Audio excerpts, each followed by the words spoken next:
May 25, Bo of the Fifth Column talks about rights and responsibilities, and his video goes viral, gets picked up by other news sources because he says it pretty darn smartly. Rights come with responsibilities, so let's take it from a slightly different point of view. The natural world, nature.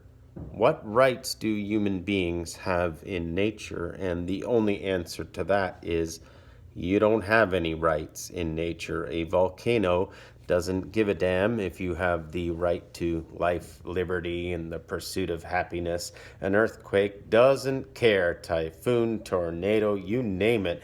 Nature doesn't grant human beings any rights, but human beings grant each other rights. That granting of the rights is based on the responsibility that we have to each other, or it reverts back to the natural world where human beings have no rights. Rights are a human creation based on human responsibility and shared responsibility.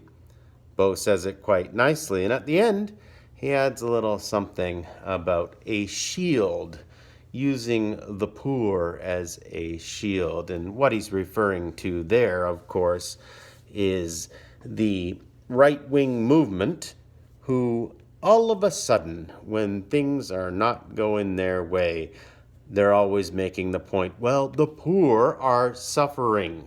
Well, all year long, you say nothing about universal health care. You say nothing about, well, actually, you say a lot about reducing the minimum wage. That actually, minimum wage should go to zero, and that's somehow good for the poor if they can, of course, work for 16 to 20 hours a day. Then it might add up to more. And you say it prevents business.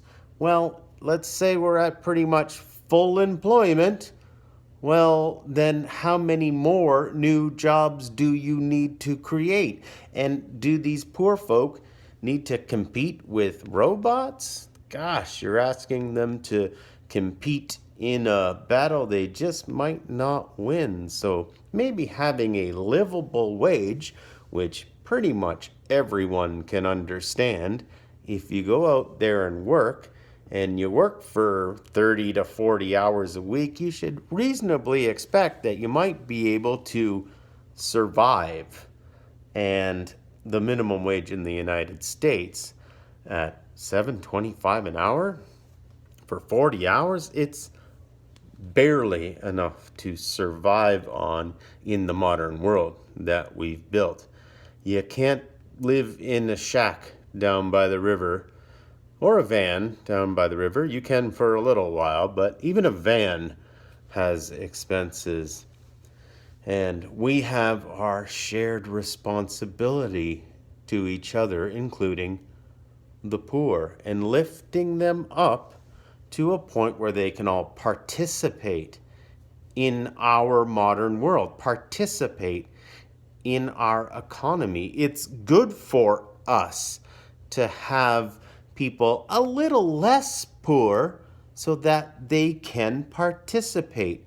They can go to the nail salon or whatever they're into. They can go see a show.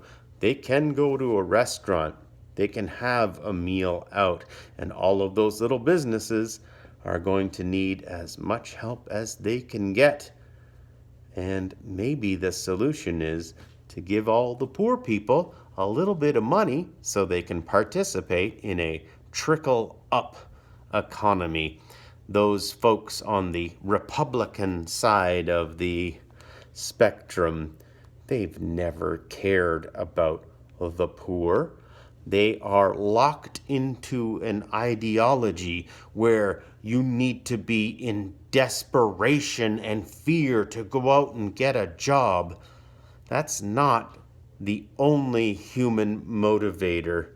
People want something to do, people want to be productive, and people want to be rewarded for what they do.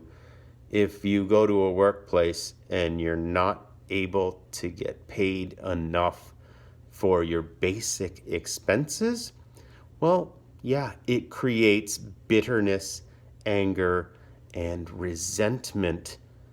So let's talk about that. Low pay creates a lot of anger, resentment, and bitterness. So that's my video. Shout out to Max or Marcus and Bo of the Fifth Column. Check out his videos.